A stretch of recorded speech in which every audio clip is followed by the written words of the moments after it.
You know how to You unmute. guys want me to be tired. You really do. You want me to be out there working like a fool, you know? Yeah, 'cause some of them are like, geez, Louise, is she ever going to stop? I'm trying to do my holiday shopping. And other people are like, I hope she never stops. Oh my gosh, someone send her a coffee for crying out loud. You know, they'd send me a Starbucks every day,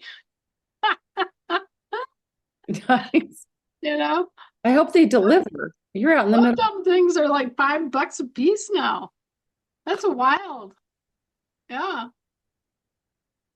That's cheap. Anyway, In LA, we have like the gas tax and they put it on coffee too. oh my gosh. Well, all that's going to go away real soon. Woo, we can't wait. We cannot wait. All of it. All the taxes gone. All the mortgages gone. Just poof, Just no let us longer know exist.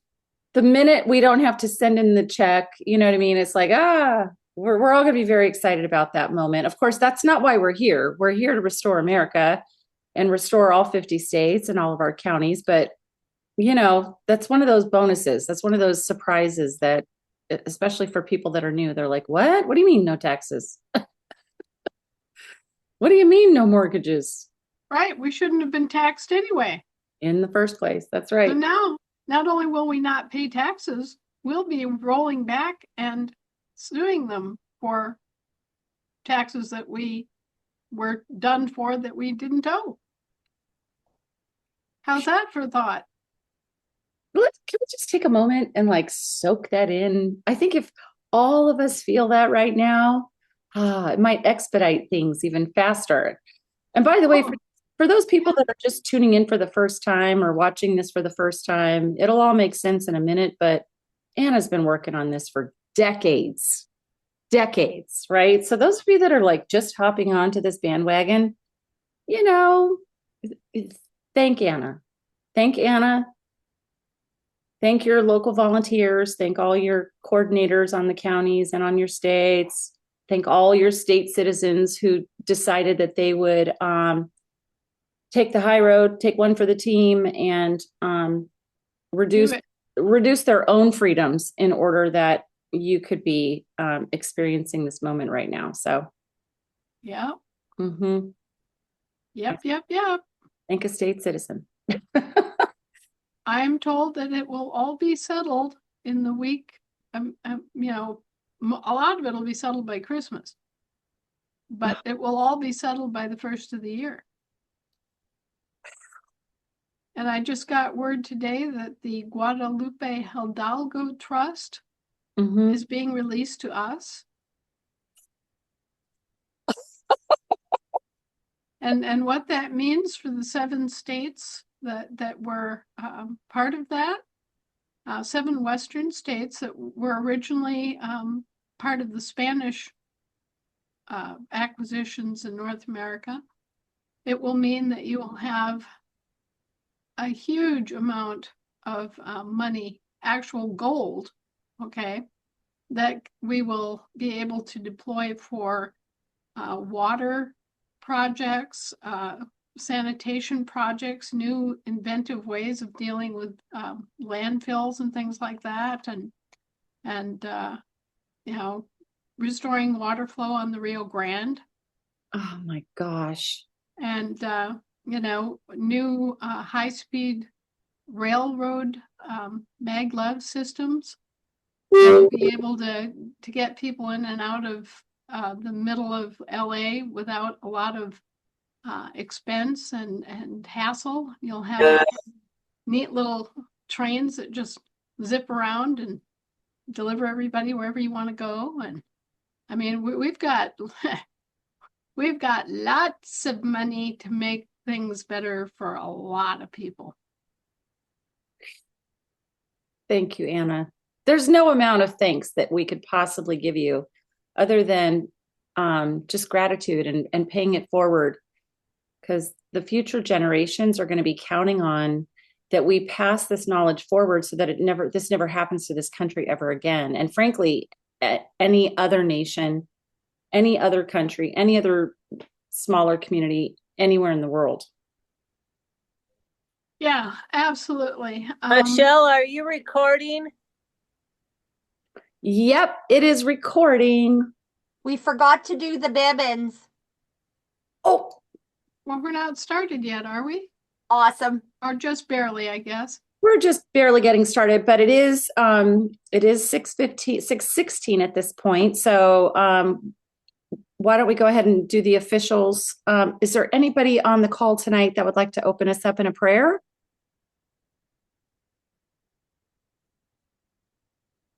I know there are some prayer I warriors. will.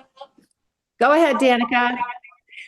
Thank you, Yahweh, Most High Father Creator, in Yahushua's name. Thank you for having us together on this Thursday night.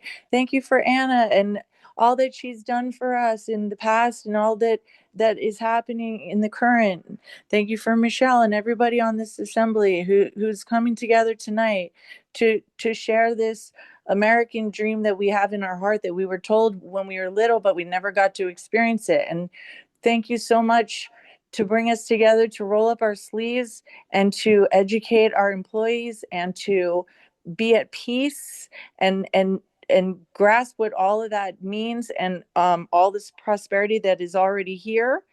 And we are the superheroes. And in Yahushua's name, let all good solely prevail on the planet now and forever. So be it. Let all good solely prevail on the earth now and forever. So be it. Let all good solely prevail now and forever. So be it. So be it. So be it. Thank you, Danica. What about a volunteer to do the Bivens tonight? Do we have a volunteer? I can do that for you, John Russell. Please go ahead, John. Thank you. This meeting is private. Bearing false witness or misrepresentation or posting inflammatory rhetoric in a public forum is forbidden and shall be addressed in the appropriate manner. To eliminate all conflicts and false allegations, is there anyone in attendance at today's meeting who is a member or agent of any law enforcement agency, public agency, or federal, state, county, city, or township agency present? Is there a response to the BEV's decision for the first time? Is there a response for the second time? Is there a response for the third time? Anyone who is here under false pretenses, anyone who is working for the foreign government, including the territorial United States or the municipal United States, anyone who is being paid or coerced to be here must fully disclose their present purpose now or leave the premises or this conference call. If they silently show up as a federal witness, they are discredited for failure to disclose. I yield, and thank you. Thank you, John. Thank you, John. Okay, Anna, we have a lot to go over tonight. And before I just kind of hand the microphone over to you, I just want to let everybody know that unfortunately at the top of the hour at 7 o'clock, I need to hop off. So I'm just going to ask for a volunteer tonight where I can transfer over the host capabilities. And you would be responsible for calling on hands and then closing down the meeting, at the appropriate time when you guys all wrap up the meeting. Do I have any volunteers who would be willing to be, who are comfortable with Zoom, who would be willing to take over the hosting capabilities at that time? I'm willing, Michelle. Awesome. Okay, Lisa, thank you so, so much. That'll happen at the top of the hour. And in the meantime, back to you, Anna. Thank you so much for being with us tonight. We absolutely love you. We're so grateful. Merry Christmas, Happy New Year, all of the nights. Indeed. Merry Christmas, everybody. This is going to be one to remember. Take it away. We've got tons of hands, so I'm not sure if you want to go straight to hands or if you wanted to share before we go to hands tonight. Well, I think that, what I already shared, timeline wise and result wise is, what a Christmas present. No longer ever having to worry about the IRS again. Please, God, thank you. And getting money back. And having lots of money to spend on infrastructure to really improve services and environment and everything.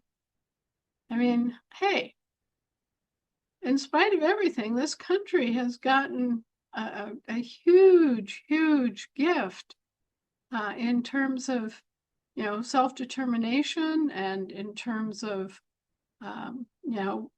fundamental money that can be spent to improve everything here, and freedom, just, freedom to live your life and not be imposed upon by the, goons of government. Hey, guys, I'm happy. I hope you're happy. I think it's one of those things, Anna, where we have to pinch ourselves because it doesn't feel totally real, you know. But I do just want to share that I know that the more we stay in disbelief, Yeah, the harder it is to get it done. exactly. Yeah, So well, it's sort of like, throwing the hat over the fence and then figuring out how to get it. Instead well, of like, oh, let's calculate how to get the hat back before we throw it over the fence. No, some things you just have to go for. And this is one of those opportunities for faith. And and for anybody that's done any studying of our Geneva Bible, one of the things you learn is that it's all by faith. Some things you can't get by seeing them first. You have to have enough faith to know that the truth will be realized. And so I think this is one of yeah, the moments, right, Anna? well, actually, we've already taken that fateful step, like Joshua stepping into the river. Here we are. We're coming. It's already decided. And so what we have to do is navigate the transition. But a lot of the benefit of the transition is virtually it's there. Okay. It's already in place. And all we have to do is get through that first April 15th and not send a damn thing anywhere and not worry about it. And then it will be real to each and every one of us that the scourge is over, and that peonage is over, and that having to pay bills that aren't ours is over. It's done. So it may not really hit people until a little later in the year. I mean, no matter what we do with the banks, and no matter if people start getting the money back and they're looking at it and going, oh, well, this is money that I'm owed, this will begin to, click into their brains that this is money that has been returned to me because, I paid all this extra, right? Or my grandparents paid all this extra. So that'll become real. And the freedom from things like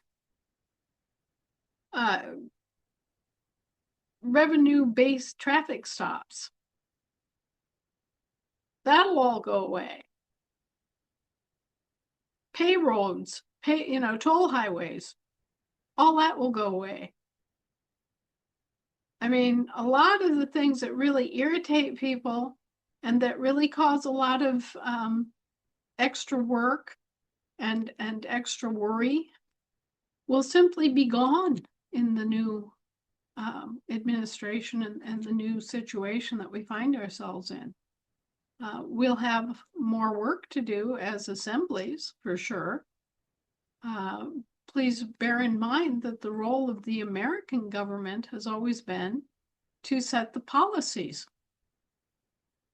and so there'll be more of that kind of work.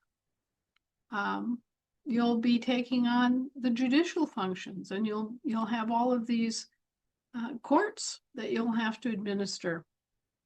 But you'll be picking up a lot of trained people, and your major struggle will be retraining them to function in a lawful manner, okay, and to function with the Geneva Bible and the Bouvier dictionary and American procedures. I mean, but like I said, lawyers are able to function in any of these systems of law. They just need a reasonable amount of time, maybe a year, to really understand, oh, well, this works this way in this system. and they'll get it. So there's going to be a period of transition, but one of the great things that I see happening is that these district courts that have been functioning in the states of the union will be shut down. So we'll no longer have evictions and foreclosures and all of that stuff. We'll no longer have illegal confiscation of assets for property taxes or mortgages that we don't owe. That stuff will go away. And so everybody will be very relieved with that. And then these same courts that created all this trouble and did all these illegal acts and were responsible for these illegal acts of confiscation and aggravated identity theft will have to spend their days exonerating all of these cases as soon as possible and returning the confiscated property back to the original owners. And so the immediate drive is to start rolling that back with the most recent cases going back 10 years. And then we'll go back further than that for people. But, we're going to go, the first shall be last and the last shall be first, because we want to stop the harm where the harm is and roll it right back. So anyway, those things will be stopped. So we'll no longer have evictions. We'll no longer have foreclosures. We'll no longer have property tax sales. All those evils that were being used to rob people and which were being used to take property under false pretenses, that's gone. So, I guess time for us to all kind of breathe a sigh of relief and say thank you, thank you, thank you to divine providence that showed the way and put the pieces together, and all of the people worldwide who've banded together to make this happen. Because if we hadn't had a lot of support all across the planet, we'd be just sitting here facing Donald Trump's administration, and they could do whatever they wanted to us. Now they're being forced to actually honor their service commitments and their contracts instead. And, so this whole British territorial business of using commercial corporations to usurp against the national governments is coming to an end. Not just here, but in Europe and Japan and Australia and, all around the world, this evil is being put down. And, that's a global effort. Well, and Anna, you probably hear this all the time, but one of the things that I hear that's common is, how come we're not seeing this, in plain sight, out in regular mainstream, channels, et cetera, et cetera. And it's been like this as long as I've been on the assembly. So I don't expect that we will get some, big formal announcement from, the talking heads on these major news networks or what have you. But even though we're not expecting anything like that, what I am wondering is, are you expecting anything like that? I mean, is the Pope, or the, or quote, King Charles, or any of these henchmen, is anyone going to come forward and say that it's time for Jubilee and now people all over the world are free? Is there going to be any kind of mainstream announcement other than the work that we have to do in terms of educating our local people and state people? Well, I'm not exactly sure how it's going to be done. It may be pretty quiet, I think that just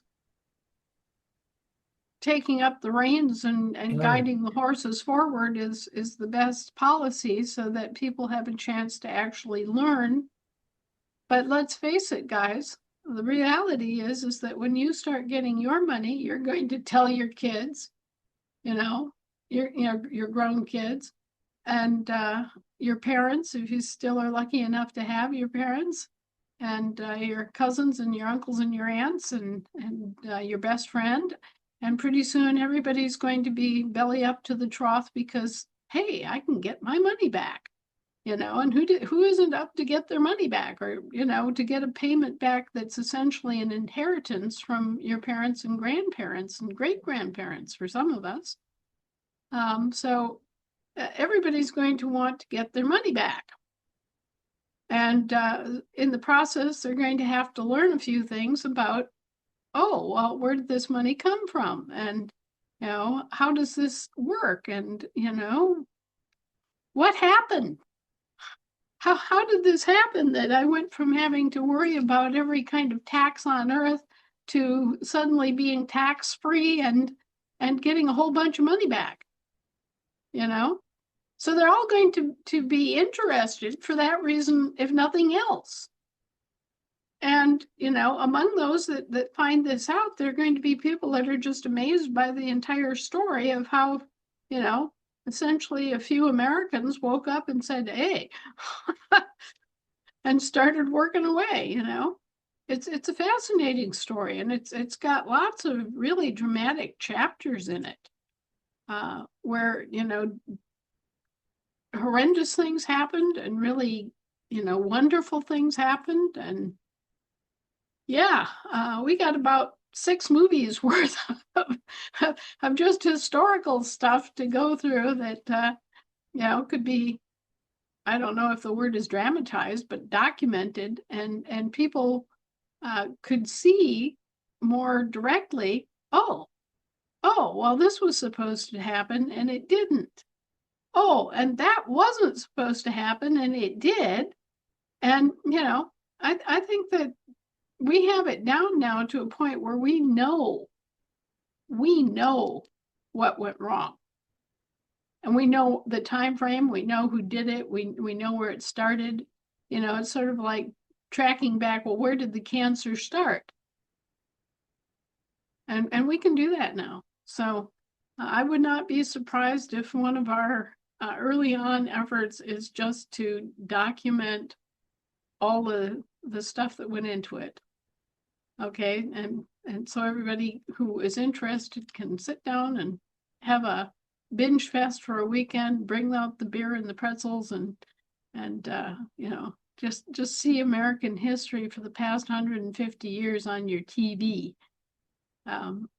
I know that my husband would just, he would love to have that happen, so that people would get some sort of a idea of what went into this, and the David and Goliath nature of the whole effort, and how they used to use basically identity theft and impersonation as a means to throw us into jail and burn our houses and do all this evil unto us, just so that they could have their corporations.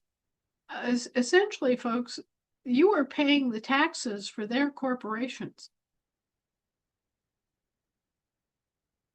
So for, people ask me about, well, you just brought up a good example. Only 6 major media cartels own the media outlets on the planet. And that is a form of oligarchic monopoly that's not even possible without monopoly inducement. Okay, so they've got 6 companies, and guess what? Those companies, which are already mega rich, right, aren't paying any taxes because you're paying those taxes for them. And so they have no reason. Their bottom line runs against telling you anything related to the truth. And the same thing with the universities. Their bottom line runs counter to educating you about anything that would be helpful to you to understand your own history or the law. Forget all that, because they're making money playing footsie with the usurpers. See, you've got corporations that have usurped against your government, and then they have created all these franchise corporations and have incorporated institutions that you trust, like the universities have all been incorporated. And so they're all running as this big business model, as if they were, robber barons of the 19th century. And they're just looking at you as serfs and as workers. You're the enemy, right? And they're just piling on all of their costs and their taxes. They're piling on you so that they can share out the actual costs that they should be paying. And so, yeah, they have a motive. They have a concealed conflict of interest that is leading to all of this stuff. Same thing with the health corporations. We look at Pfizer and Moderna and those guys and the horrible things that they've done with the vaccine, quote unquote, right? They're in business to make money off your disease. Well, and they're creating the disease. Right. They're creating the disease. Yes. They're making business for themselves by creating your disease. So you see, they've got a conflict of interest and a hidden motive and agenda that doesn't make sense. People look at it and they think, oh, well, that's my doctor. He's here to make me healthy. And, but the infrastructure in back of him, the corporate infrastructure, is 100% in the other direction. And so what we have to do is either destroy these corporations or destroy their motivations. And so anyway, folks, that's why you're not going to hear it on the mainstream news until we take over the mainstream news. And then everybody's going to scream, oh, communists, fascists taking over. What they don't realize is that these corporations have already been taken over. And we're just taking it back and throwing it back into the public sector where it always should have been. But, if you think about it in those terms, your government has been privatized. Those of you who are familiar with corporate terminology will recognize what that means. You started out with a public government and a public infrastructure, people that took public oaths of office, that served in public office. And instead, what you've got now is a situation where all those jobs have been usurped and taken over by corporate employees. So, essentially, the only difference is that your government was privatized back in the 1860s when hardly anyone knew what that meant.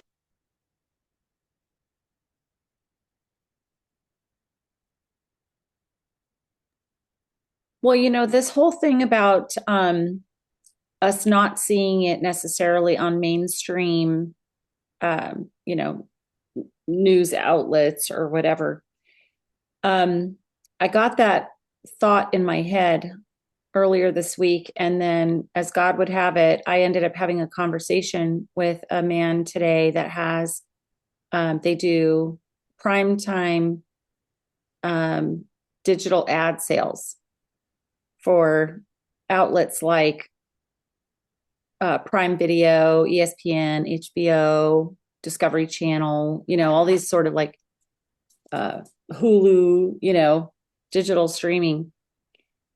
And I asked him, are there any restrictions to that? Like, can anybody advertise on there? Just out of curiosity, are there things that can't be said because of censorship?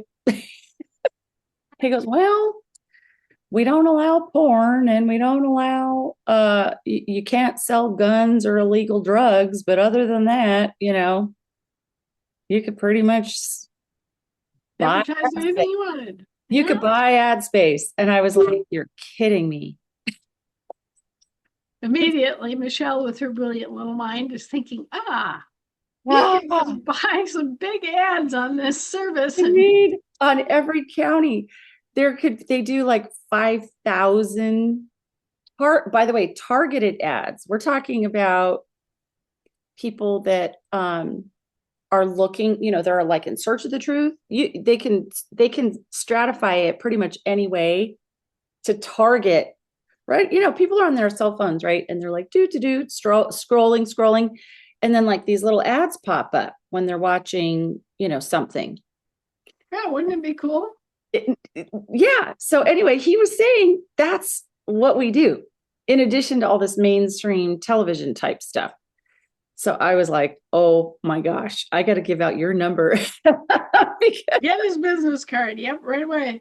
Yeah, because we could do something like target every county, That's you right. know, and you could have this little ad pop up and say, do you live in Jackson County, Wisconsin?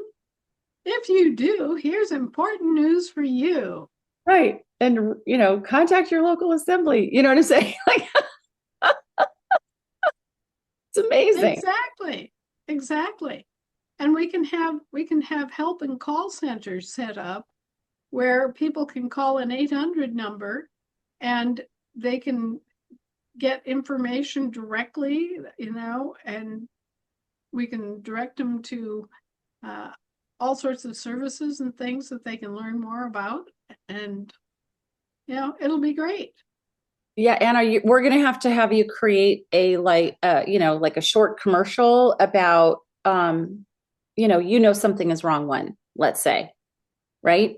And get them to get your book or get them to get blood money, or, or your disclosure 101, right? So but like you said, there's going to be a lot of sort of organic word of mouth that happens when the financial side of all of this becomes, real in our lives, and people won't be able to keep it quiet, which is going to be great. You don't even have to pay for that. That kind of word of mouth is going to help. It's going to spread like wildfire, so to speak. I don't like the term wildfire necessarily, but yeah, we're right there, Anna. Thank you so much. I'm giddy. Can you tell? I'm giddy. Not like last week when I had a rant. By the way, I want to apologize to everybody. I had a little rant last week, Anna, because we found out someone else went to jail. Man, I just couldn't curb my mouth. I was so angry and upset that we had another one of our own, not on California, but it was on Georgia. There was another one that went to jail, and I was just like, what the heck? People, what are we doing? Why don't we have our courts up? Right. Courts. Mm-hmm. Soon. Must have. Okay. And as soon as we get our courts up, then guess what? We have contemporaneous jurisdiction, and our people have to go to our courts and not their courts. That's right. I'm looking forward to arresting a lot of these yahoos. I hate to tell you that, but yeah, I am looking forward to arresting them, taking them into like a high school auditorium, and sitting them all down. I'm not sure if I'm going to make them wear orange jumpsuits or not. That might be a good idea, just to give them a taste of it, and sit them all down and explain things to them. What they did wrong and why that has to be corrected. And, I think that if we were then to let them loose and give them directions on how to reverse their bad behavior, that a lot of them would take the opportunity to do so. I think a lot of them would. Especially if they're sitting there in an orange jumpsuit contemplating what the rest of their life might look like. Yeah. But these people that have done all these heinous things, thinking that they were doing the right thing, what do you do with them? I mean, it's like that old saying, only ignorance. It is only ignorance, but it's devastating in what it can do in terms of the harm it can do to people when you are ignorant and you follow through on your ignorance Mhm. and don't bother to be self-responsible enough to check out, oh, do I really have any authority? Oh, I thought I was supposed to take a public oath. Why am I not taking a public oath? Oh, I thought I was supposed to be bonded, but where's my bond? I don't have anything to prove that I'm bonded. You know, if they were asking these sorts of questions, they would find out pretty promptly that they don't have any authority and they don't have any public bonding and they don't really have a public office. And that they're basically pulling the wool over the public's eyes and acting as a lawless mercenary organization. Okay? But when they don't ask, they're certainly not told. And then you have the specter of somebody who thinks he's doing the right thing, you know, going out and evicting a family from their property, which is an illegal taking under the Constitution. And yet he is acting on the presumption, merely the presumption, that these people are British subjects. Right. And the ones that really need to have their asses kicked, in my opinion, are the British royals who knew this and just sat there and profited from it and did nothing. Yeah, and the Pope, for crying Oh, out. yeah. You Oh, can't yeah. have that high office and not know what's going on. They know what's going on. Well, the thing that the popes did that was kind of in their favor is that they actually did save a lot of the assets. Now, they were using the assets, and in some regards, they were doing some pretty sleazy things with our assets, but they at least did preserve the assets. You know, so there's something to be said for that, you know. But the British monarchy and the British crown, sheer piracy. You know, just today I found out where they stashed the $950 trillion in life force value annuities that Prince Philip got from the governor of Ottawa. Well, guess what, folks? That all came out of our hides and out of the hides of the Canadians. You think we're going to have enough money to be able to develop Canada now? Oh, yeah. Yeah. Yeah. And you think everybody's going to have universal great health care? Yeah. Uh-huh. And you think that we're going to kick out everybody in the healthcare sector that is a for-profit? Yeah. We're not going to have a for-profit health sector. We're going to have we're going back to the old model, which was a nonprofit health sector. We're not going to have a for-profit health sector. And we're going to focus on health as opposed to make everybody sick so we make more money. You know, imagine it. You know. Yep. So a lot of this stuff that is just obvious that we need to do, we're going to do. And it's going to be a whole different ball game as a result. I used to compare it to flipping a canoe over. I don't know how many kids out there did this, but you know, when I was a kid, everybody had a canoe. Every family had a canoe. You had a toboggan and you had a canoe. I'm sorry, if you grew up in Wisconsin, that's you could take that to the bank. And so you take the canoe out in the summer and you're out on a lake and you know you're having fun. And somebody's going to get wild and going to flip the canoe over upside down. Everything's going to fall out. You're going to be looking for paddles and, you know, it's going to be a mess.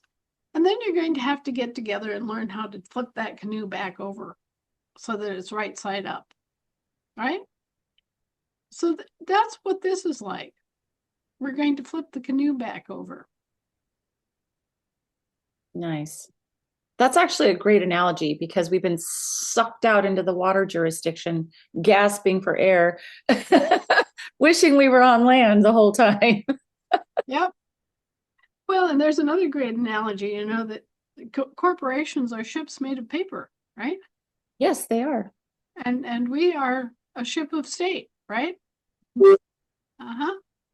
Okay, well, just imagine this giant old wooden hulled three-master schooner, right?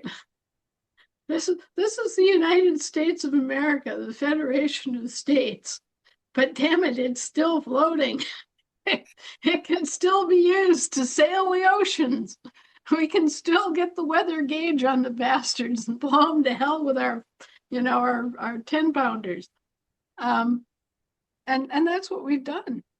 That is essentially what we've done is we've taken our old ship of state, battered and begorra, old fashioned, old style, been sitting out there tied up at the dock for generations. And we took her out on the ocean and we started picking up Americans that were floundering in the sea and took them home. That is awesome. It reminds me of that final scene in the Titanic. If you ever saw that movie, The Titanic, you know, and it's like the few people that are hanging out on the life rafts, and you know, here comes the people that are there to rescue all those that have been on this ship, okay, out at sea, getting rescued. Those that didn't drown and die in the meantime. Yeah. Yeah. Yep. It's that rescue mission that you've always told us about. This is a rescue mission. It is. This is a rescue mission. Mm-hmm. And we should all take it that seriously and that urgently. And we should take it to heart that it is a rescue mission. Because all these Americans out there have been impersonated, they've been put upon, they've been incarcerated, they've been mischaracterized, they've been taxed to death, they've had their actual assets and property stolen, they've been illegally conscripted to fight in foreign mercenary wars, used, abused, tattooed, and glued. And so we very definitely have a mission in front of us.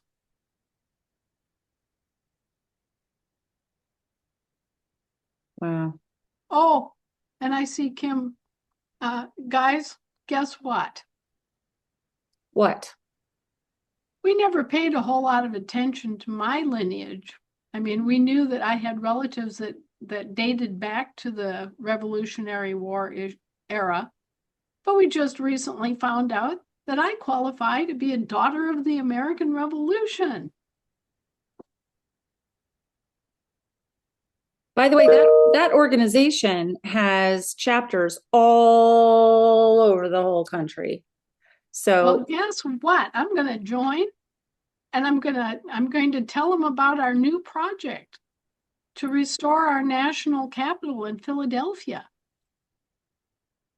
And I'm going to be going around and touching buttons and knocking on doors, and definitely I'm going to get all of these organizations that are patriotic, AMVETS and the Veterans of Foreign Wars and the DAR and the Sons of the Revolution and First Troop in Philadelphia, we're coming for you. And of course, the Philadelphia Assembly and the Pennsylvania Assembly. And, we're going to just haul everybody up there to clean it up and take it down and over. And, it's going to be a wonderful event. We're going to have lots of news crews that we own. Ha, ha, ha. Broadcasting on our satellites, which we own, ha ha ha, and so can you imagine the party when we have that all restored, and we have some really significant national organizations headquartered there where they should be, instead of Washington D.C., because there's quite a number of organizations that were taken over by the Brits that were never supposed to be associated with the Brits.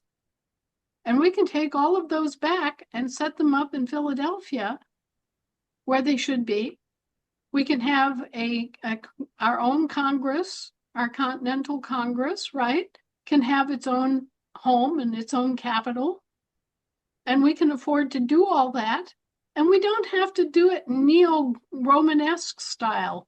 We can find our own American style. We can express our capital as suits our nation, you know? Well, Think you know, about I it. can predict a lot of people are going to want to have a second home there or move there permanently to be part of this awesome restoration of the Capitol. So Right. Instead of doing Greco-Roman, we might do red brick.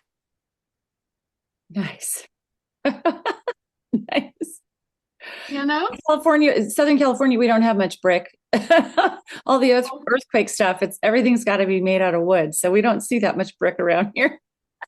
Well, certainly though, you have adobe brick Yeah. throughout the Southwest. So, there's things we can do. We don't have to follow in any way, shape, or form what we've known as the federal government. We don't have to have that fixation on Europe. See, all of this stuff was coming out of the Roman Republic, right? Mm-hmm. No, we don't want to, return to something. This is new. This is, a new world, a new government, a new everything. And so we don't have to have a Capitol dome. We don't have to have any obelisks. Thank you. Yeah, we can just let all that stuff be over in Europe. All right. And we can have our own American national capital that is American. And we can have everything that is different and fresh and clean and new. But it can be from our American point of view, our American spirit and heart. And it does not have to have anything carried over from Europe. I think Ben Franklin said it best that we have spawned a new nation Mm-hmm. made of many nations on this continent. It deserves to have its own worldview. It deserves to have its own style. It deserves to have its own expression and not be dumbed down and not be led around like a bull with a ring in its nose by old European power mongers and game players. Mm-hmm. And we also don't have to fall for this monochromatic, black and white and shades of gray agenda either. Right, right. We have no history of elitism. Right. We have absolutely zero history of elitism. That's one of the big changes that America and its government has represented from day one, is that no, we don't have a privileged upper class. We don't have racial prejudices. One of the things that was a big thing early on was that when we were reviewing the state of state governments, the Confederacy, and I'm talking about the original Confederacy that was formed in 1781, that was doing all the commercial work from 1781 to 1860. Well, they had all these requirements. Everybody had to be white, everybody had to be over 21, everyone had to be a landowner. But in the Federation, the actual government that, where pedal hits the metal, anybody could be president so long as they were not in bondage. Right. Okay, so if you were an indentured servant or a slave, you couldn't be president. Otherwise, it didn't matter what color you were. And as for being a landowner, the philosophy is that everybody's a landowner. And you know why? Because we are all fractals of the universe. And so our bones and our muscles are our land. Our blood, which is the same pH as the sea, the same salinity as the sea is our water. And our breath is our air. So you see, our forefathers had a completely different view than what the British had. And as we all know, the British are a bunch of snobs. They don't even, they still have a snob class-based system right down to today. If you go to Britain, you can automatically tell what class a person belongs to by how their haircut and their shoes and the way they speak. You know immediately. And they have had that kind of a society and have inculcated that kind of society for millennia. Well, that's one of the reasons we left them behind. Because when we got over here and actually started to face the frontier, we realized that, oh, you're not necessarily better just because you're this color or that, or because you got a degree from Cambridge. Maybe you can't make it as a man. Maybe you don't have any moral character. Maybe you're just a skunk and a thief, despite having these advantages. And so we did away with that. We were forced to be more real here. And so when you look at the actual American government that wasn't hired to conduct business of some kind, you find that it's always been egalitarian. You find that it's always been a kind of a counterculture with respect to the British culture. They wanted their stratified society with their classes of people and everybody rigidly lockstepped into whatever class they were born in. Not here. That's not us. That's them. And so here it's a matter of your character and your work ethic and your creativity and, things that are not inherent. Things that you don't just inherit, or things that you just don't, that you acquire from having some pre-registered elitist advantage.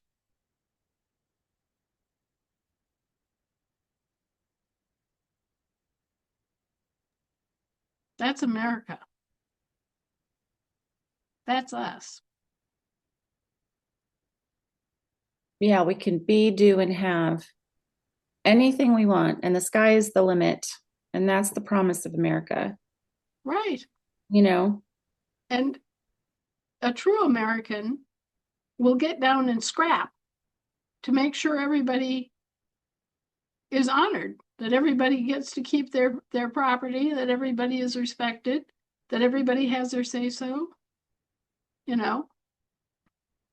We still need to get work done. We can't let our meetings turn into beer hall brawls, right? But within good reason, everybody gets to say whatever they want to say. And real Americans will fight for it. Real Americans will see the wisdom of reality. Just the fact that if you let something happen to your neighbor, you're letting it happen to yourself. If you allow slavery of any form, you are allowing the possibility that you will be enslaved. And Americans had that at one point. They realized it. And they said, no, we're not having that. We're doing away with slavery because we don't want to be enslaved, and we won't do that to anybody else. But they very clearly saw their own self-interest in doing away with it because they didn't want to be enslaved. And it's the same thing all the way across the board. If you don't want to have your money stolen, stand up for everybody else that is in danger of having their money stolen. Because there are two conflicting responses. One is, oh, well, like Nazi Germany. Oh, well, they came and they picked up all the homosexuals. Well, that's terrible, but I'm not a homosexual, so that doesn't affect me. Oh, Oh, and they came and they picked up all the Jehovah's Witnesses. But I'm not a Jehovah's Witness, so that doesn't affect me. I'm just going to keep my head down. I'm going to turtle up like this. And then they came and they collected all the Jews. Oh, well, I'm not a Jew, so I can still turn my head and look away and pretend that I'm not affected by this. And ironically enough, now the Jews are doing that in Gaza. It's, oh, I'm not a Palestinian, so it doesn't affect me. But it does affect you. And that's what our forefathers really, really had a good beat on. They realized that it was all for one and one for all, and that we cannot afford to let these things go on. We can't allow groups to be singled out and persecuted. Because when we do that, we allow the possibility that our group will be singled out and persecuted. So that's the American way. That's the American response. We don't turtle down. We don't say, oh, well, that's happening to them. It's not me. It's not my little group. No. We just get all up in arms, take the pitchforks. Hey guys, I just got a news blurb, and if it's true, it's amazing and it's horrible. And I do want to share it with you. So if you'll excuse me for just a moment, I'll go get it. Okay, while Anna's going to get that thing, I am so bummed that I have to get off of here right now, you guys. Thank you, Lisa. I cannot wait to watch the playback for this important news that Anna's about to share. And what a time to be alive. Thank you all for being here tonight. God bless Thanks, you. Michelle. Have a good evening. Thanks, Michelle. Thank you, Michelle. God bless you. Michelle. Merry Thank- Christmas, Michelle. Merry Cool. Christmas. Merry Bye. Christmas, Michelle. Yeah. Thank you so much. Oh yeah, and you guys decide if we're having, Michelle. I'm assuming we're getting together again next Thursday, but you guys let me know if we're taking any time off, Thank you. if there is such a thing. Good I'll be Thank you, here. Michelle. Good night. Michelle. night. God Thank bless you. you. Michelle, God bless. Hey, I Okay. wanted to just say before I muted myself again, Marianne on Indiana, I've sent you a direct message.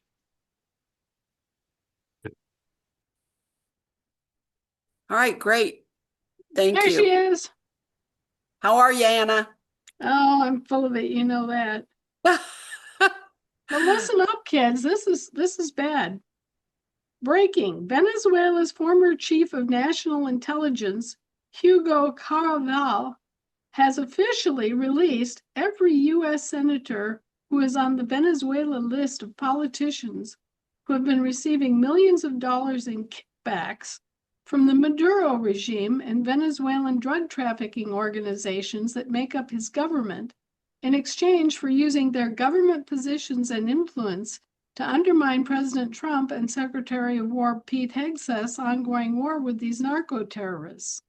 Every one of these senators is guilty of promoting and providing aid and comfort to the enemy during a time of war and has blood on their fellow American citizens' hands. Hundreds of thousands of whom die as a result of drug overdoses every year at the hands of these criminal drug trafficking organizations that bring deadly drugs into our country, and it's all on their hands. May each and every one of them be prosecuted to the fullest extent of the law, and may their names forever live in shame for their treason. Below is a list of every U.S. senator on the Venezuela list. So these are guys on the take in the U.S. Senate. Lisa Murkowski, supposedly a Republican from Alaska, but we all know that she's a rhino. I don't think she's voted with the Republicans more than twice in her life. No. On top of which her mother was Nancy Gore, as in Al Gore. Yep. And her father, Frank, was a big-time banker associated with the Chicago Fed and the Daley Clan. Not everybody knows that, but it pays to know where people come from. Lisa Murkowski, Mark Kelly, Democrat from Arizona. Ruben Gallego, Democrat from Arizona. Alex Padilla, Democrat, California. Adam Schiff, oh, big surprise there, Democrat, California. Michael Bennett, Democrat, Colorado. John Hickenlooper, Democrat, Colorado. Richard Blumenthal, Democrat, Connecticut. Chris Murphy, Democrat, Connecticut. Chris Coons, Democrat, Delaware. John Ossoff, Democrat, Georgia. Raphael Warnock, Democrat, Georgia. Brian Schatz, Democrat, Hawaii. Mazie Hirono, Democrat, Hawaii. Dick Durbin, Democrat, Illinois. I got this list is so long I have to scroll up. Chuck Grassley. Oh, we wouldn't have guessed that in 100 years. Iowa, Republican. Joni Ernst, Republican, Iowa. Mitch McConnell, another one we would never have suspected, right? Republican. Kentucky. Rand Paul. Now there's one. That does, a lot of people will be jangled and really sincerely surprised about that one. Rand Paul, Republican, Kentucky. Bill Cassidy, Republican, Louisiana. Susan Collins, Republican, Maine. Angus King, Independent, Maine. Chris Van Hollen, Democrat, Maryland. Angela Also Brooks, Democrat, Maryland. Elizabeth Warren. Well, who's ever seen a trough anywhere and not seen her bellied up to it? Elizabeth Warren, Democrat, Massachusetts. Ed Markey, Democrat, Massachusetts. Gary Peters, Democrat, Michigan. Alyssa Slotkin, Democrat, Michigan. Amy Klobuchar, a woman who is as sweet as her name. Democrat, Minnesota. Tina Smith, Democrat, Minnesota. Roger Wicker, Mississippi, MISSISSIPPI, Republican. Deb Fisher, Republican, Nebraska. Jackie Rosen, Democrat, Nevada. Catherine Cortez Mastro, Democrat, Nevada. Jean Shaheen, Democrat, New Hampshire. Maggie Hassan, Democrat, New Hampshire.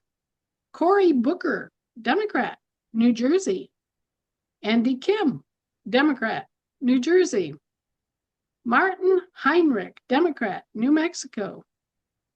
Ben Ray Lujan, Democrat, New Mexico. Chuck Schumer, oh, wow, none of us knew that he was crooked, right? Democrat. Let's see, where's his name go again? New York. Kirsten Gillibrand, Democrat, New York. Tom Tillis, Republican, North Carolina. James Lankford, Republican, Oklahoma. Ron Wyden, Democrat, Oregon. Jeff Merkley, Democrat, Oregon. Dave McCormick, Republican, Pennsylvania. Jack Reed, Democrat, Rhode Island. Sheldon Whitehouse, Democrat, Rhode Island. John Thune, Republican, South Dakota. John Conran, Republican, Texas. Even Texas. Bernie Sanders, Independent, Vermont. Peter Welch, Democrat, Vermont. Mark Warner, Democrat, Virginia. Tim Kaine, Democrat, Virginia. Patty Murray, Democrat, Washington. Maria Cantwell, Democrat, Washington. Jim Justice, West Virginia. And Tammy Baldwin, Democrat, Wisconsin. Now, this is about,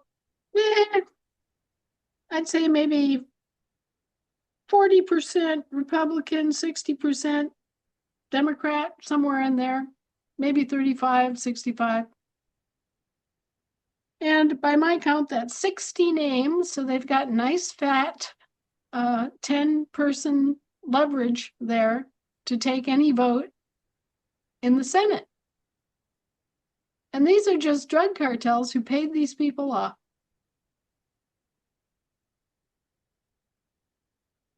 Well, Anna, Wow. you know, it's some of us aren't very surprised, are we?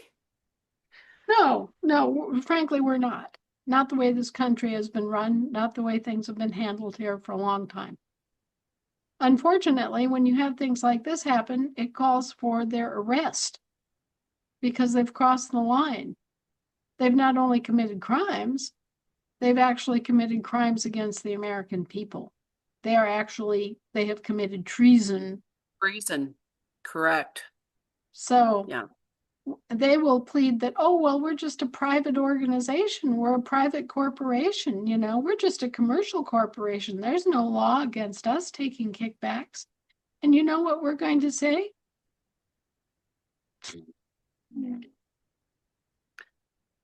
Well, essentially, they've defrauded the people by not telling the people that in the first place and acting in the place of the government. So that makes them doubly or triply more dutiful to the whole thing, correct? They knew what they were doing. Of course they did. So, they knew that they were pretending to be in public office, that they were occupying public offices under conditions of deceit. And they knew when they were taking these millions upon millions from the drug cartels. They knew. So there is absolutely no doubt in my mind, and should be no doubt in your mind, that at the very, very least, whether they were acting in a public or private capacity, they should be rounded up and escorted in handcuffs out of any pretension of being an officer representing anyone in this government. Right? Exactly. That is exactly. So having been confronted with that and soon to be followed with evidence to the same, because of course they can track back and find out where they had all their little stashes of money here and there offshore and all the ways that they tried to hide it. This will be brought forward and we'll be asked to deal with it. And just to give you a sort of a preview of our Federation response, it's basically that big raspberry I just blew at you. We're not buying it. We're just not even considering that they remain in office. It's just not negotiable. And the one thing they're going to find about our side of the law, Anna, is that we don't have appeals. When we make a verdict, we're done. And those verdicts also mean sometimes that justice is instant. If it's treason, what's the penalty for treason? Well, it can't be life imprisonment. It can. But the most common, if you've really done it and done it big time, then it's hanging. I would say there's a few on that list that deserves that. Oh, yeah. There's hanging and you can, in some situations, the guillotine can be employed. You can also have, injections, lethal injections, if you like. And you can even employ firing squads. So there are lots of different ways that they can be dispatched as people that have acted in insurrection and treason against our government. And certainly if you take, I think the limit of emoluments from any one person is something like $5,000.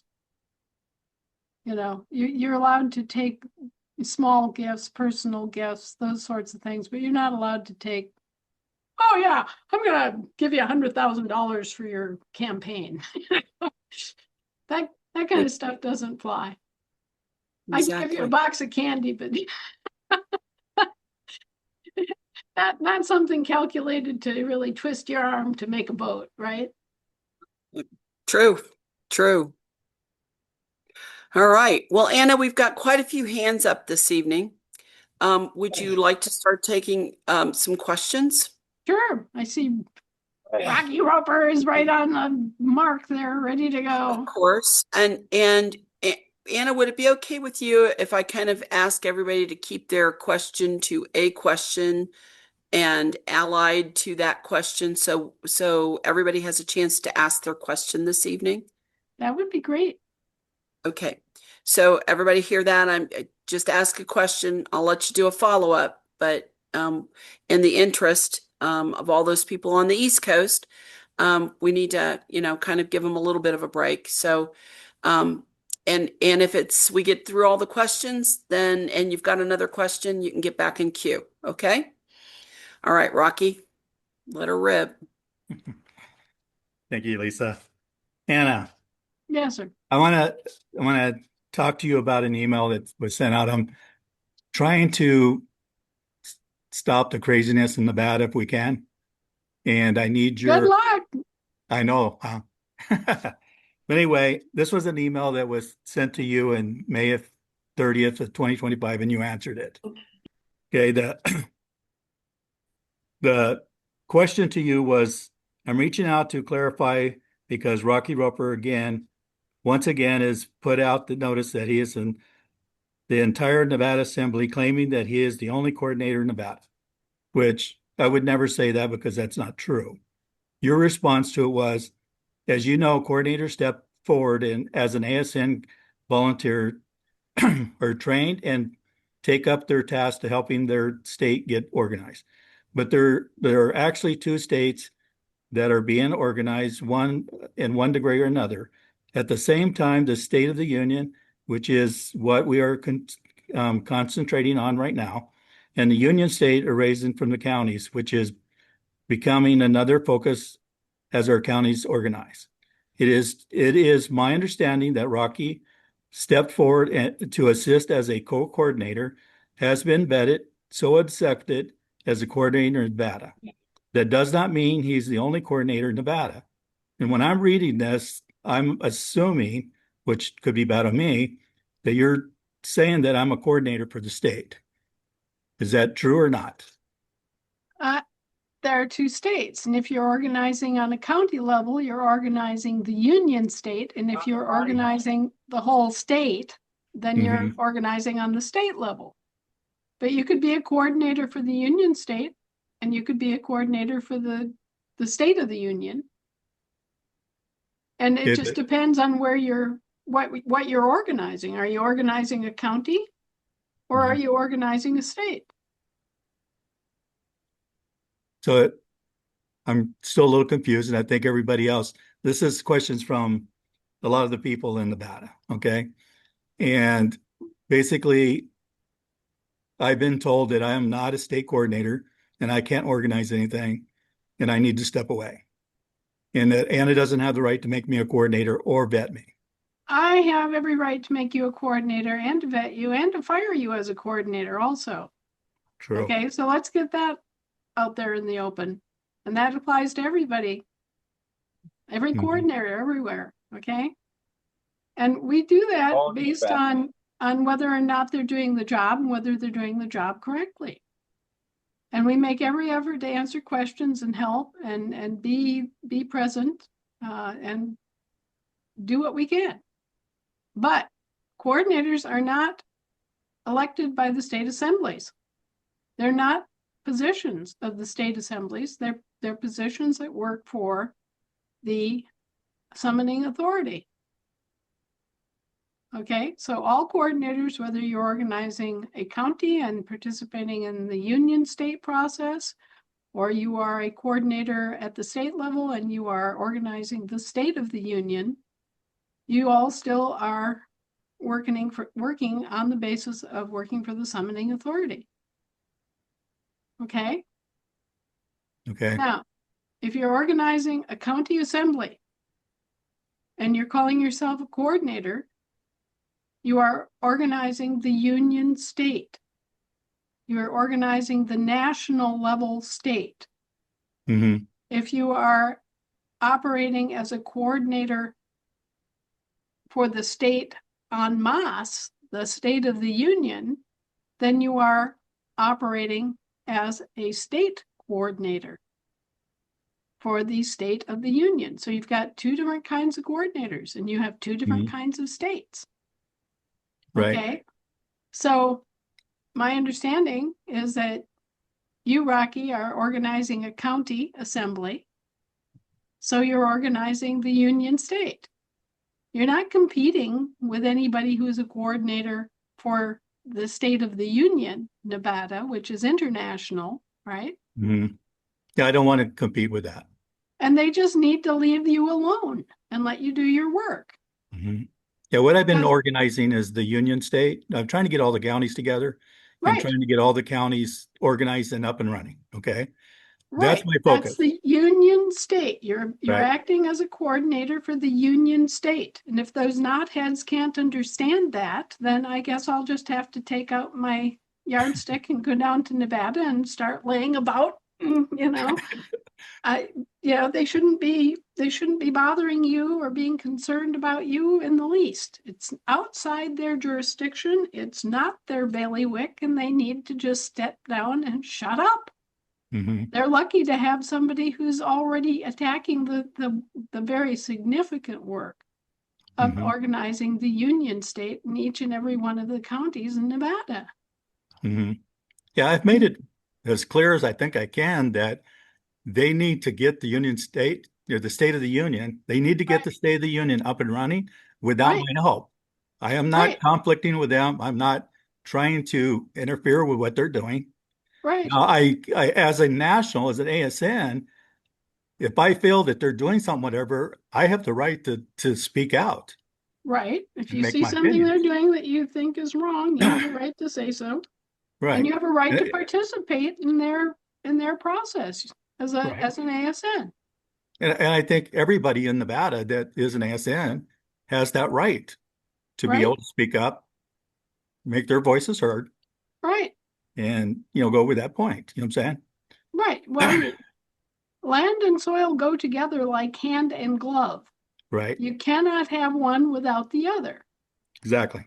Okay, so yeah, all ASNs have the right to comment in either capacity. They can Mhm. put on their little union state cap and go to their local county assembly meeting and go rah, rah, rah. And then they Mhm. can take off that cap and go to their State of the Union assembly meeting and go rah, rah, rah. And Mhm. it's totally their right to do so. And just Exactly. because you're operating as a coordinator of the counties for the union state does not mean that you give up your right to comment on or take part in and vote in State of the Union affairs, because one is just the national jurisdiction and the other is the international jurisdiction of the land. Mhm. And as one of the living Americans, one of the people, you have an absolute right and duty to function in all of these jurisdictions however you see fit. Mhm. So, on the same basis, someone who's organizing the State of the Union, someone who's a coordinator for the State of the Union, is also living in a county in Nevada somewhere. And they have Exactly. every right to go to their local county assembly and express their views and vote and do everything else that they need to do. Okay? So it Exactly. swings both ways. And, I don't son. see. Can't wait. Sorry. Hi, Mike. Mike. That was interesting.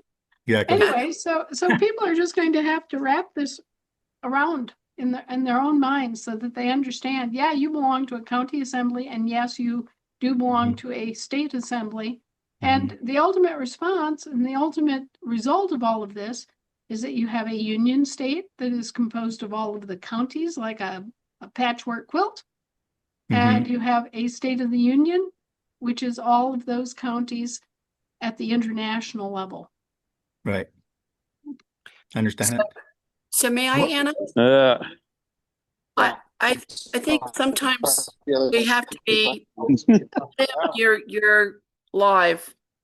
Sometimes we have to make sure though, Rocky, because it's a bit premature for counties to set up in their state when their state isn't quite standing yet, that you're really identifying what you're setting up as a county or a union state assembly. Be very clear about that in your materials and on your website and all of those things so that it doesn't cause any brand confusion basically between the state and the county. And that may mhm. be part of your issue as well, right? Yeah, I've been correcting all of that. I've been, as you know, the thing is we only can correct ourselves when we're told that, hey, this may be a conflict. Then what you need to do as a person is then correct that and try to fix it so there isn't no conflict, right? And that's Right. what I've been trying to do as I go, as things are being told to me. Then I'm going, oh yeah, that's right. That doesn't look good. So let's do it this way, right? I've had deals where I got on the coordinator call here because one of the things was about the seal of the Union State. And I asked Anna, what should it look like? She told me. So I corrected it and changed it, right? So that's how we work is by, because we're all learning here. We all don't know exactly everything, right? So as I go, I'm learning and I'm fixing things and, the people are helping. And the deal is all I can do is listen. You know what I'm saying? But I don't need to be attacked. I only need to be as told, hey, this could be a conflict or this could be whatever, and then I'll fix it. You know what I'm saying? I have no problems being wrong about something. You know what I mean? Well, and it isn't one-sided. It's not that you're all wrong. I mean, I've seen plenty of stuff come out of Sue that was wrong and have tried to correct that. So, I think that certain people need to get their heads wrapped around the concept that there are two states Mm-hmm. and they need to be able to identify coordinators that are working on the State of the Union and coordinators that are working on the Union state. Mm-hmm. And sooner or later, this is going to come to all of the states of the Union. Right. So, But the deal is Go ahead. like I said, I don't know if I'm doing something right or wrong until somebody says something. You know what I'm saying? I go by and no, I we'll ask, finish so ask early, mate. questions on here. Yeah. And you're going to have to shut off that feed. yeah. Yes, Thing I shut it off. the only thing I can do is I can come on the coordinator call here, ask Anna the questions that I think or that we're working on or what we need to fix or how should it be working or whatever, right? And then I correct myself from that and then we go forward, right? We don't need the craziness, you know what I'm saying? We just need to keep moving forward and get the state up and running. Yeah, well, there's something going on in Nevada that is not exactly kosher, and I just want to make everybody aware of it. Mm-hmm. There are people that are representing themselves as Sue Husselboss, Mm-hmm. the Nevada coordinator, and people that are representing themselves as you, Rocky, putting out emails and doing things that are improper and causing this kind of miscommunication. Mm-hmm. So I would take it with a grain of salt. If talk to Sue directly. I can't Don't. talk to her. She won't ever talk to me. She doesn't email me. I tried to email her. I get nothing back from but that I'm lying. I don't know what I'm talking about. I need to go away. That's all I get from her. So I don't know how to solve that. Well, I think that's a conversation for offline. It And is. It is. so we're gonna need to move on, Rocky. Okay? Okay. I want to make one small little comment. It has nothing to do. It has to do with something she said before. Um, when she talked about we don't do races and all that kind of stuff, one of the comments my mom made me or my family always had is you look around in the room and you notice that everybody in the room doesn't look alike. Okay. And why should anybody tell you to hate any one of those people, no matter if they're color, race, whatever, unless you're an actually twin, you don't look like anybody and we should love everybody. That's all I want to say. I yield. Take care, Rocky. Thank you. Thank you. All right. Mike McGowan? Next. Yes, thank you. Um, you were talking with Michelle about the money may be the way that the secret starts to unfold because the de facto isn't going to publish anything and they own the media and so forth. Are there any pieces that we'll be able to grab hold of? I know we were or in a last seminar you were talking about compelling them to fly the civil flag. We thought it might be flying over the UN. And It was. the oh, wonderful. And the minute order. And I'm looking for something concrete that I can take to, some of my family and friends think I'm just crazy. And, just looking for something that we can start building upon that is rock solid, that they're acknowledging us. Well, it'll be about a week, All this stuff is going to come out. I'm not exactly sure how we're going to do it. We don't want to make a big splash in the public because that's just going to cause a lot of people being, well, imagine yourself before you learned any of this, right? Yeah. You'd be alarmed. You'd think that the world was coming to an end, you wouldn't recognize it as a good thing. And so I don't foresee it being a big splash. I see it being more like, okay, here's the court cases, here's the records, here's why it went this way. This is how we're going to proceed. And once our people understand it, they'll be better able to explain it to others. Right? Sure. But I mean, So, are we going to have something like the minute order that if we got pulled over or something at this point that we'd be able to, because it may not ever flow down to those on the other, oh, the yes, it Leo is. side. Okay. Yes, we have at this point we have control of the municipal government operations, and we're going to start the process of within the next week. Start the process of redirecting a lot of these things. So the change will come, and then we have control of the British territorial government because they're under contract to us. So we in effect have control of the government again. It's just a matter of time and diligence and effort to do things like shut down the district courts, take control of the municipal constabulary, so to speak, the state of people. And so they're listening now because you have the purse strings. That's the only way they get paid. We have the purse strings. We have the court orders. We have the recognition of 189 other nations recognize us as the government.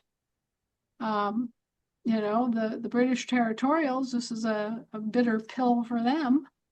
But on the other hand, if they had done the right thing in the beginning, we wouldn't have had this whole situation in this country.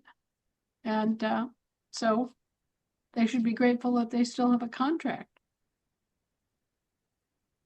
And Absolutely. Thank you. I think too, Anna, it's important that everybody understand that some of these things have to be kind of in a way kind of phased in because if we would just suddenly drop everything, right?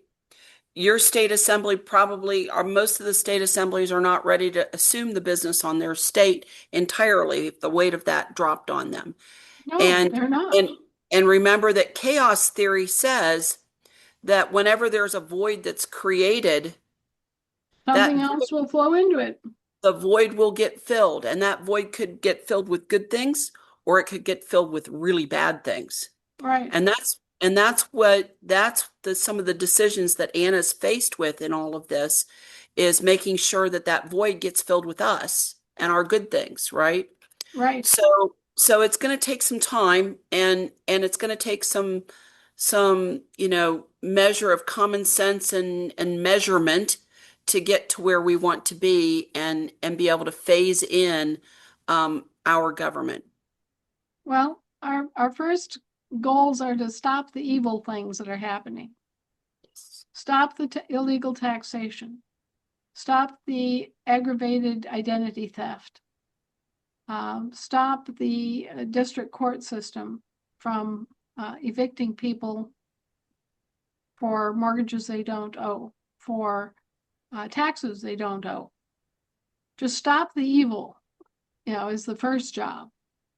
The second job is reorganizing the government and redirecting each part of it. And logistically, what that means is first we stop the evil. We stop the illegal things that are going on. And then we take charge of the public safety functions. We take charge of the police. We take charge of the peacekeepers. We take charge of the troopers, all of the various police organizations get educated, whether they like it or not. And from there, we work toward providing safety for the community. Job one is spelled out for everybody. Your job is to protect the people and their assets. Okay. So we begin with stopping the hemorrhaging, stop the evil, stop the illegal confiscations, evictions, illegal taxation, all of that, put an end to that. Get some of the money coming back to the people so that they're not endangered and are not worried about their ability to continue on or pay their light bills. Get the police fully informed and up to speed so that they, number one, know what their job really is. And number two, can work together across jurisdictions to provide a protection, because you're supposed to be protecting the people. And so that's going to be a re-education job on the part of the police. And once we have that all sort of solidified and have gotten control of the National Guard again and made it truly a state guard, right, the way it's supposed to be, once those things are in place, well, then we'll be protected against crime. We'll be protected against insurrection. We'll be ready to undergo the process of education for the whole population. And then pretty well, hopefully, we'll have the resources to educate everyone adequately so that we can begin functioning on all cylinders again. However we do that. I compare it to having a six-cylinder engine and you're only firing on 4 cylinders at the present moment. And since the municipal government has gone dark and been turned over to us, I would say it's more like having 3 cylinders functioning. Okay. So, fortunately, except for the protective functions of government, we don't have to worry a lot about the rest. I have lived through many, many, many government shutdowns and never missed them. Okay. Right.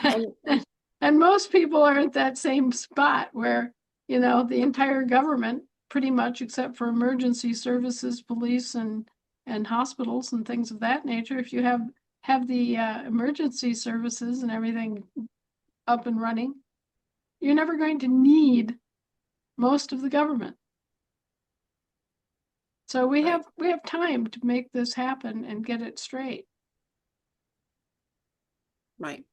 And that's the important part that Anna has been saying about getting our states up. Because what is the function of our state assembly? Well, mostly to function within international space, whether that's international to all our counties or international to the state of state, or as we begin to get states to stand and we have people to form a Congress, to be able to have that Congress interface with their Congress. And so we really need our states up. That's the focus, because those are the largest, most important jobs we have right now. And then we can start zeroing in down towards our national jurisdictions. Right. And bear in mind what your job really is. Your job is to set policy and goals. It's not, you're not responsible for doing all of the work. You have your own functions, your own things that you do in your 4 pillars, right? But a lot of this stuff you can turn to employees or vendors of services or whatever you can hire out. So the important part is you set the policy, you set the agenda. You tell them, okay, well, this is what we want. We want better roads in this area. We want better snow removal here. We want, whatever, if it's a local issue, if it's a state issue, whether it's an international issue, you are the ones that should be setting the agenda and telling your public servants what you want. And your public servants should be going, oh, yes, sir. Yes, ma'am. Yep, Johnny on the spot here. Whatever the state assembly says is what the state assembly gets. There shouldn't be any doubt that the American people are in charge here and are calling the shots and telling the government that's hired, the actual public employees, you're telling them what you want done, and you're leaving them a reasonable amount of latitude to make decisions on how to deploy their resources and their people to get it done.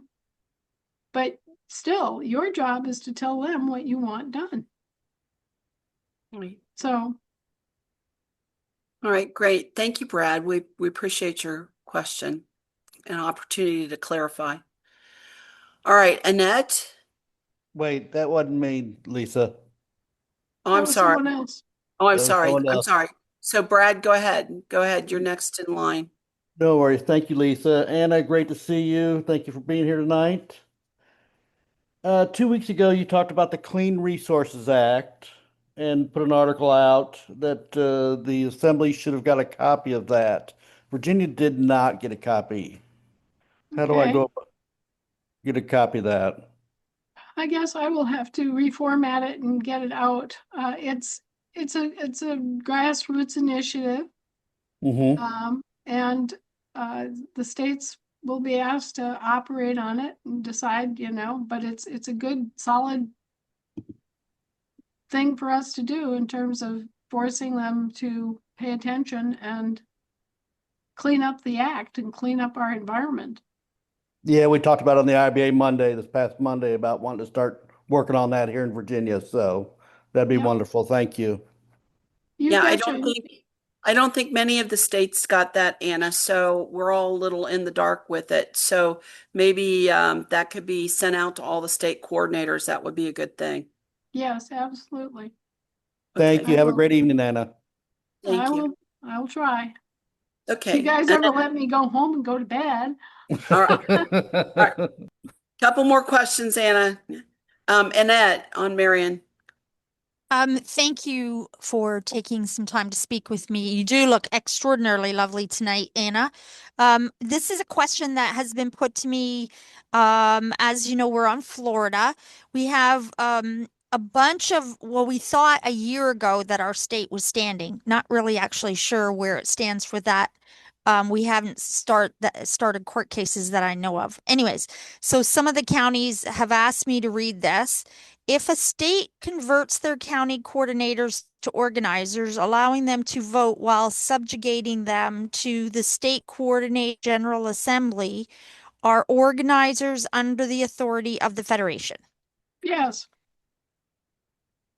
You can play name games all you want, but the people that are organizing these counties and states are coordinators, and they do have to play by the rule book.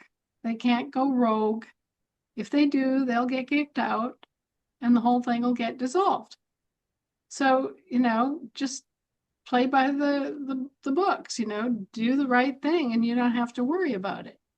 Now, there may be some confusion that results from having a union state coordinator and having a State of the Union coordinator, but that's a confusion you're going to have to be able to explain to yourself and to everybody else. So we might as well make the big bite and confront it and go, okay, well, there's a union state and there's the State of the Union. And we have coordinators that are working to organize both of these jurisdictions. Perfect. Okay. That helps a lot. We just are confused whether our state is standing or not standing. We have 3 counties that I'm aware of that are stood up. Right. The counties are not, there are not enough counties functioning to stand up the union state. Okay. You have to have population in all of the counties. You Right. may That not, is the you might problem. not have to have a fully functional assembly with a court and all of that, but you definitely have to have members in all of the counties to stand up a union state. So you're quite a way away from having a union state set up in Okay. Florida. I Now, know in the beginning we had said about something about absorbing other counties if they don't have anybody on them. That's not going to go we're just not going to do that now. no, you wouldn't do that at a county level anyway. Right. Now, there are some instances where, for example, in California, when they got to digging into it, they found out that a bunch of counties had been created without any real authority to do it. And so they went back to the older county definitions, which resulted in larger counties, because all these new counties have been carved out of the original county. So you may have some things like that you want to look at. Okay. In terms of, historically, for example, were Grant, Forbush, and Ford County all part of McGovern County to start with. You might want to go back and take a look at what the county structure was like in the past, and where the dates and lines form. Okay. Yeah, our county was actually divided into 2 starting out as Alachua, but that's here nor there. But thank you very much for taking your time to answer that, and you have a beautiful evening. Thank you. Okay. Thank you. Thank you very much. Nina, I guess if you're ready to ask. I'm here. All right. Thank y'all so much. Thank you, Anna, for your time. We have a question. We had our election Sunday. This is Arkansas.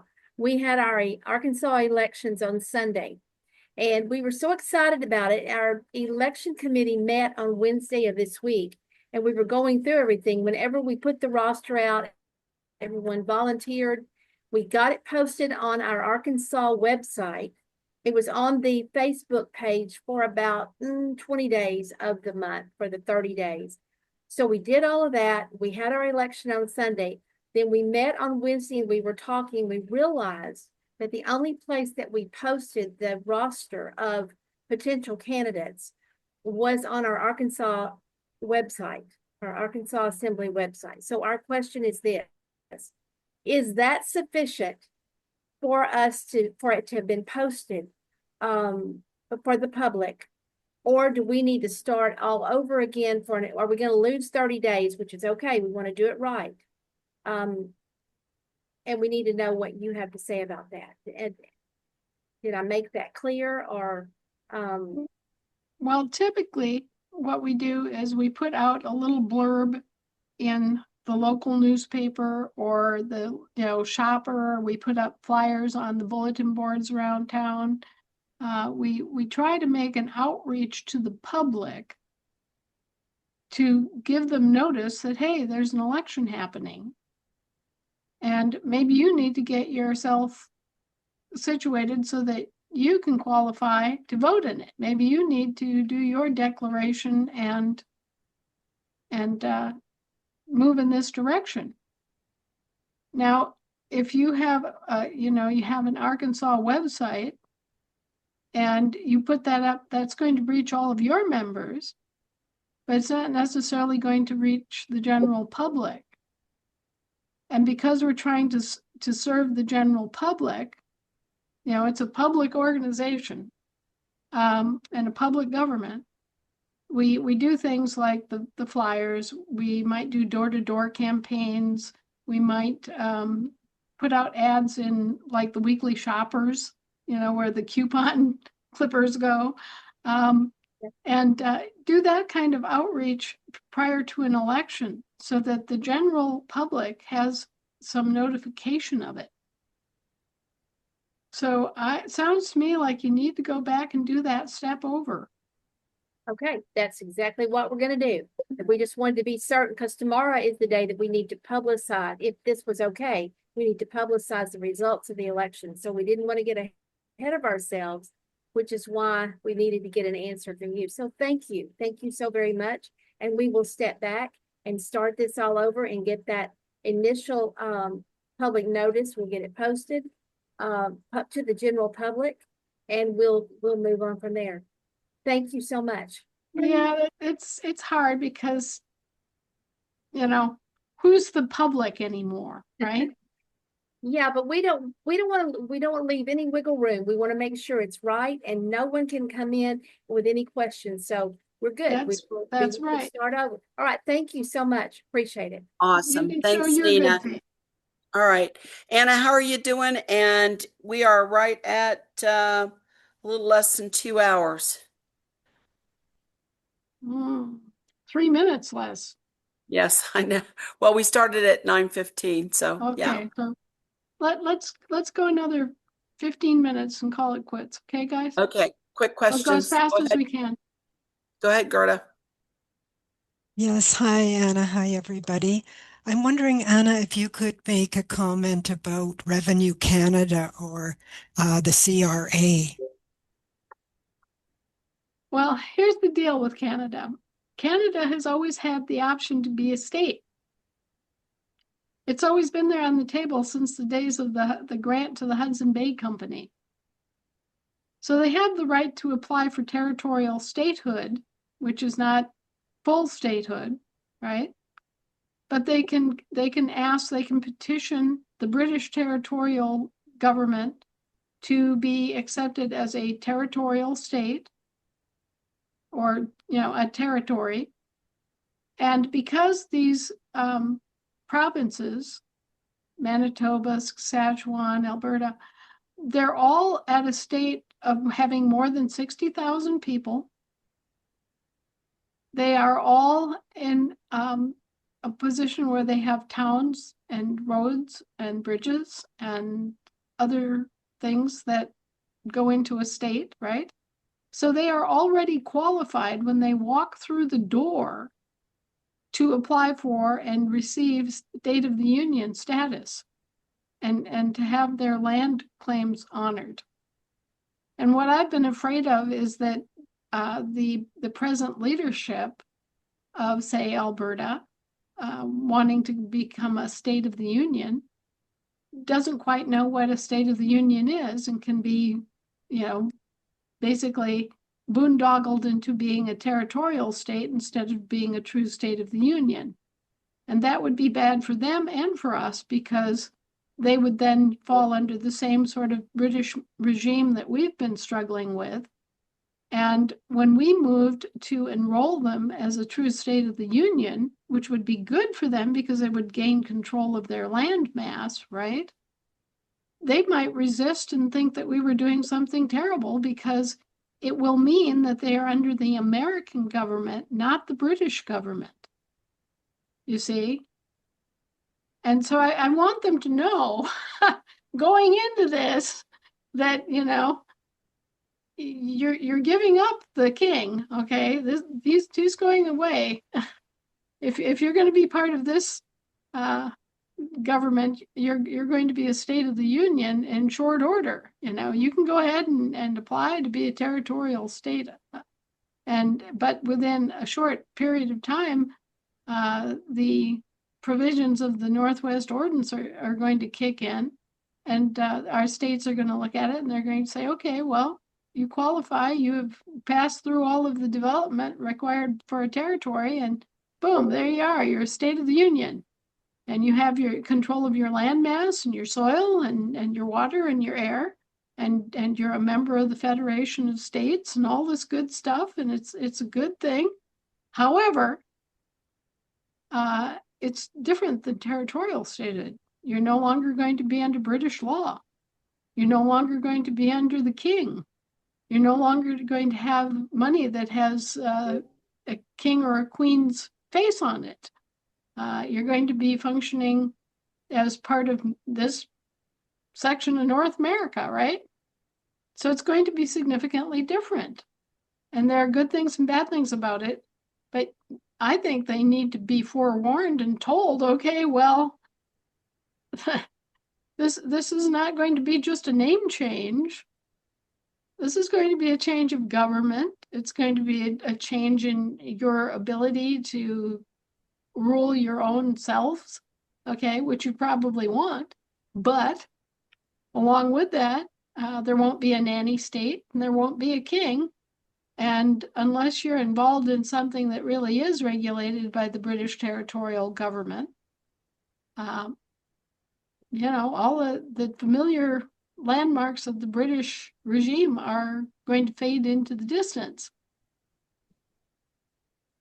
Okay, and can we expect for those that are already people that are already reconveyed and conveyed, would they continue to pay taxes at this time, or can we assume that we also are to stop it? Some of us already have. Yes. Yes, you would also be free of all of those taxes and presumptions of the British Empire. When you get rid of the king, he's gone. And do we need to get rid of the king first, or are we, some of us, already clear of that hurdle? Well, those of you who've declared on Canada, on the land jurisdiction, are setting up a vacated jurisdiction of your government. So you have now inherited the claim to the land, right? And you are now in claim of that part of the government. But in order to be recognized by the entire rest of the world, especially in a situation where you're merging the established provinces into the United States, okay, you're becoming part of the United States,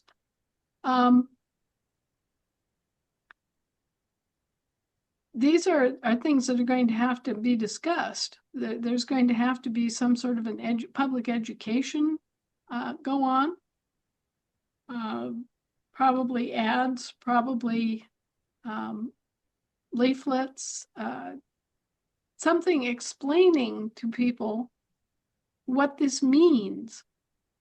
And not just what it means in the short term, because in the short term, yeah, sure, they can just sign on as a corporate franchise and become the state of Alberta. But they need to know that if they become a state of Alberta under the provisions of the Northwest Ordinance, they're not going to stay as a state of Alberta very long. They're going to be enrolled as a state of the Union, and they will be Alberta. Yes. You see the problem? It's yes, not, yes. I think the majority of Canadians, if they had a pro and con list, would vote in favor of being a state of the union, frankly, because, they'll get a lot more investment money. They'll have a lot more freedom. They won't be under a taxation system. I mean, there are a lot of good things about being a state of the union. On the other hand, they will lose the sort of comprehensive nanny state approach. They won't have an obligatory pension program, for example. So there's a lot. There's a lot different, and they need to be warned going into it. I don't want them buying a pig in a poke sort of situation where they actually want to cling to their king and at the same time want the advantages of being self-governing, because it's not going to work. It's going to be one way or the other. And everybody needs to know what they're talking about and looking at. Lots of education to be done. Well, Yes. Thank you so much. Thank All you. right, great. Thank you, Gerda. All right, Alexandra. Hello, how are you? We're Good. surviving. Same. So my question is about the family courts. I'm kind of wondering what those will look like when they're taken down, especially in regards to families that have custody agreements where there's child endangerment cases, like myself. So I'm kind of Okay. wondering about that. I haven't heard any questions lately on any calls about family courts. Just We don't really, have family courts. right. We just So- don't have family courts. We have criminal courts, and it would become a matter if you've got an abusive ex-husband who beats you and the kids, it would be a criminal matter. And if it's Okay. a custody course and the two of you can't self-govern and, you know, and go either through self-governance or through an arbitration, then it can be taken to civil court and the civil court decide what it is. But remember, common law is generally a 50-50 proposition once you're married. Okay, well, we were never married and he's not an ASN. We just have a current custody case in place with the, de facto family courts. So I'm just wondering what that looks like once the district courts go down. So go ahead, Anna. I'm sorry. The position of our government is that we don't have anything to say about your health or your family. We never have had. We don't own you. You own yourself and you own your children until they're of age. So when you've got two people that are claiming ownership of the same children, right? It's something that really is outside the purview of the government unless there's a criminal issue. Okay. What if that individual has shown history of criminal activity that endangers the child, but he hasn't been convicted? Well, in a case like that, it's anybody's guess whether it would meet the standard of injury. See, in our system, there has to be an injury. Mm-hmm. Somebody has to be injured. And they have to stand up and say, okay, I have been injured by this person, and my children have been injured by this person in the following ways: 1, 2, 3, 4, 5. Mm-hmm. And then the jury looks at it and says, yeah, yep, looks like you got evidence of harm. Looks like you've had numerous incidents where, you were endangered or the kids were endangered. And so we're going to find that so-and-so has crossed the line and this is a endangerment scenario where some sort of a restraining order should be issued that they cannot have contact with this family. But also remember that when we do it, when we do something like that and it's on a criminal basis of injury, there's no going back. It's a very draconian system. Mm-hmm. If you lose that there's no going back and saying, oh well, but I've reformed. That kind of thing. That no, our courts are much more cut and dried, black and white. Mm-hmm. You did the deed, you paid the piper. Yeah, I do have a lot of evidence would be supportive of that. I'm currently in the appellate courts right now, trying to overturn the custody judgment. I'm kind of just wondering, I know you're doing a lot of work to address the de facto courts now, and once it starts to come down the line to the district courts, I'm just wondering also what it looks like for judgments that are already in those courts. Like you were saying that we go 10 years back and you'll start to return the property that was stolen.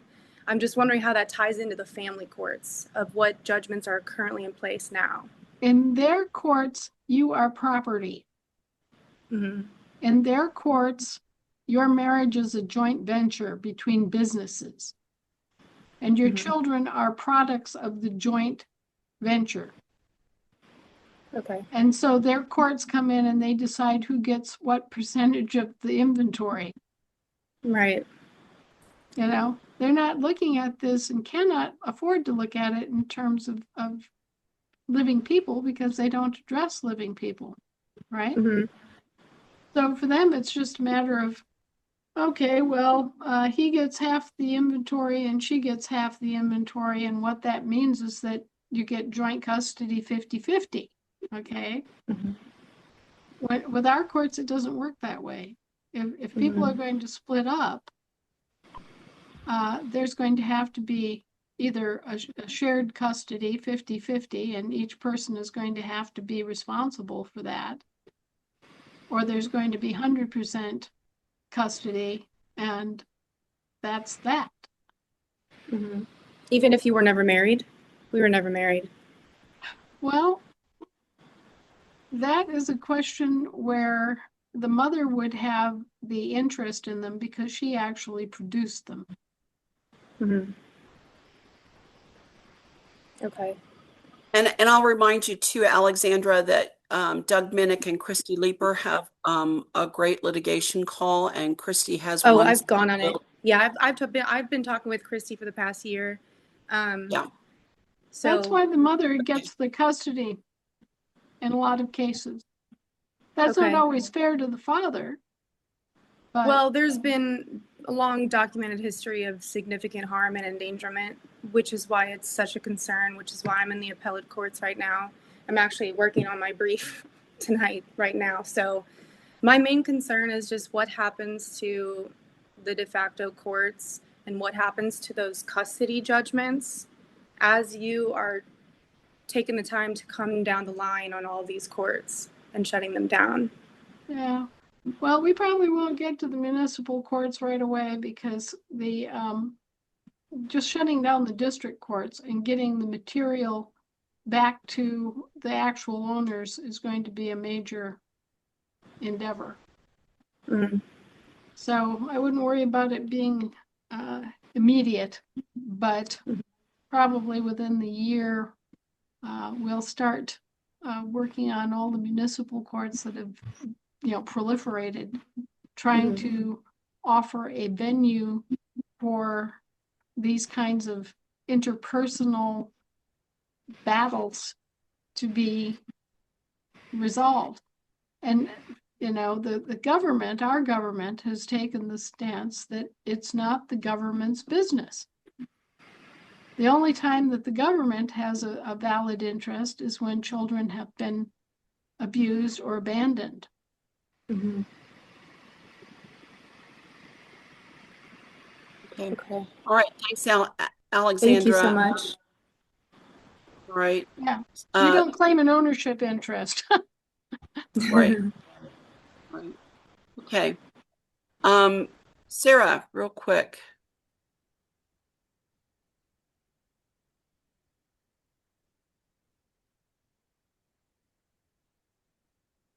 No? No question? Or where did she go? I'm not seeing her on the. I'm not either. board. I think might have lost her.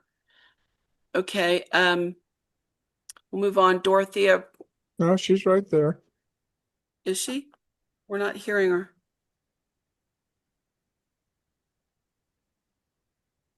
Yeah, I'm not seeing her or hearing her.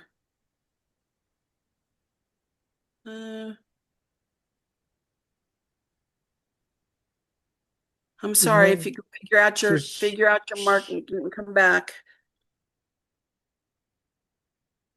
Okay. Dorothea, go ahead. Hi to all you beautiful souls. I hope you have a lovely day today. I have a question in regard to also the setup of the assemblies. I know that it starts up with the states and it will be working down to the counties and the districts and so on. Here is my question. With us as Africans working with our full continent, how will this be seen as? Because we have called it a states assembly, but we are establishing it right across by setting it up in every part of the Africa continent with every section of the 54 states. What will it be called in that manner then? Well, you have your 54 states, and states means countries in this case, because we're talking about land and soil jurisdiction, remember. So each one of you are a separate country with your own separate land and soil, right? And then the governing body is a state in the sense the international state, right? And then the local government is the product of the national state. Does that make sense? Yes, it does. But now here's another question.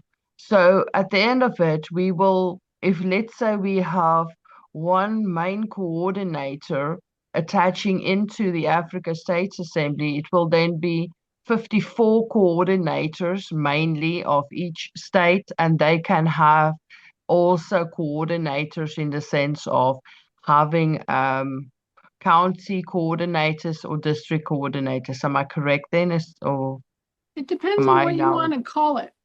If I were you, I wouldn't have a district anything, because that infers territorial rule. Okay. What I would do is you could call it your community or your you could call it your local national government. You could have it separated out into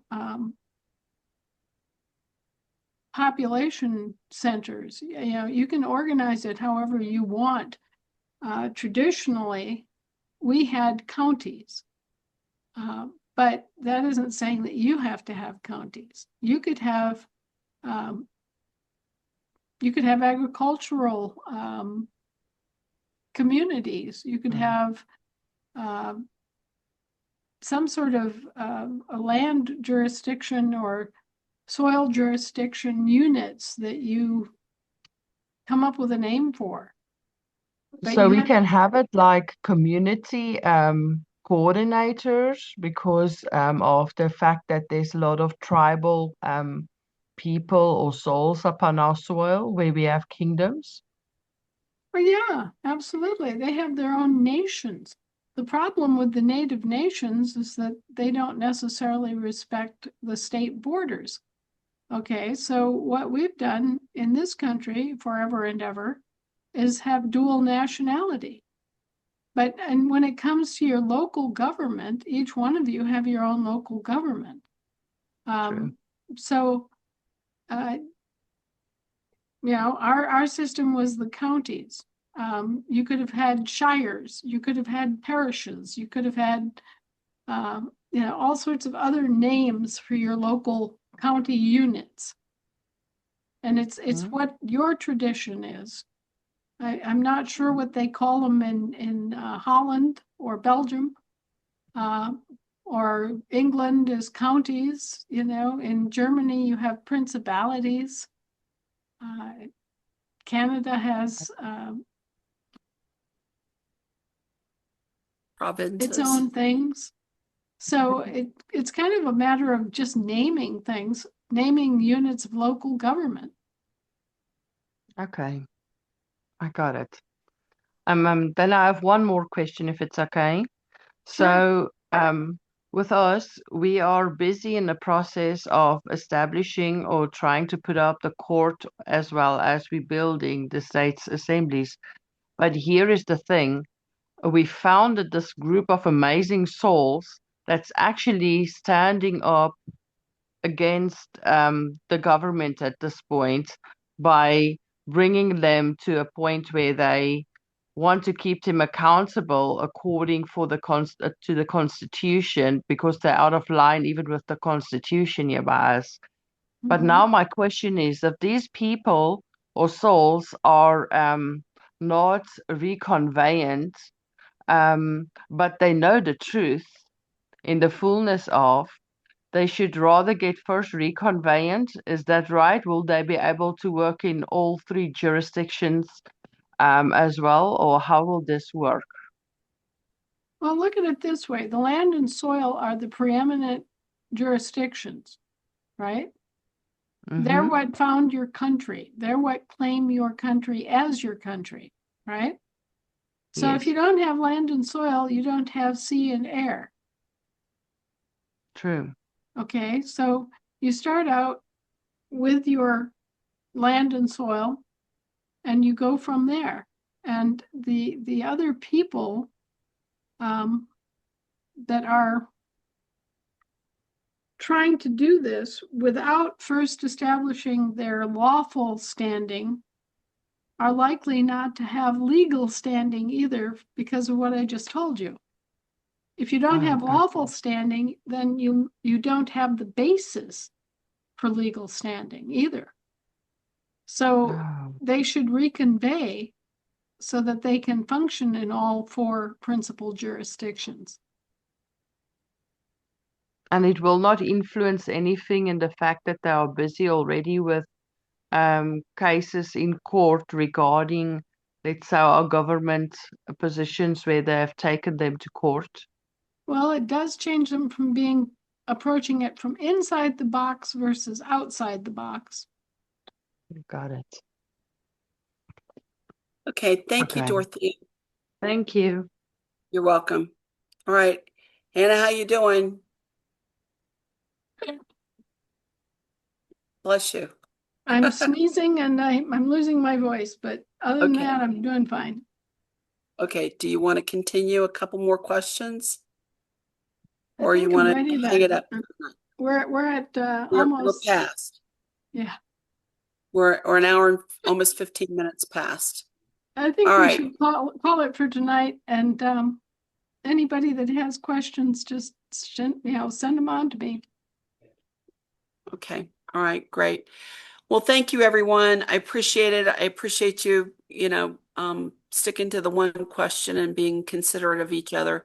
Thank you, Anna, for coming this evening. We appreciate it and appreciate all the great new news and progress that's going on. So thank you very much. And we'll see everybody next week. Is that a thumbs up for next week? Everybody want a next week? Yes, I'll let please. Dana- Thank you. Thank you, Okay. everybody. All right. All right. Anna, Good. thank you. Have a Lisa, good thank night. you. Good Thank night. you, Hannah. Thank you, All right. Lisa. Good night, Appreciate everyone. everyone. Yes. Thanks, Anna. Thanks, Thank Lisa. you, Anna. God bless Thank everybody. you. Good Bless night, you, everyone. Anna. Good night, Anna. Good night, Anna. Talk to you soon.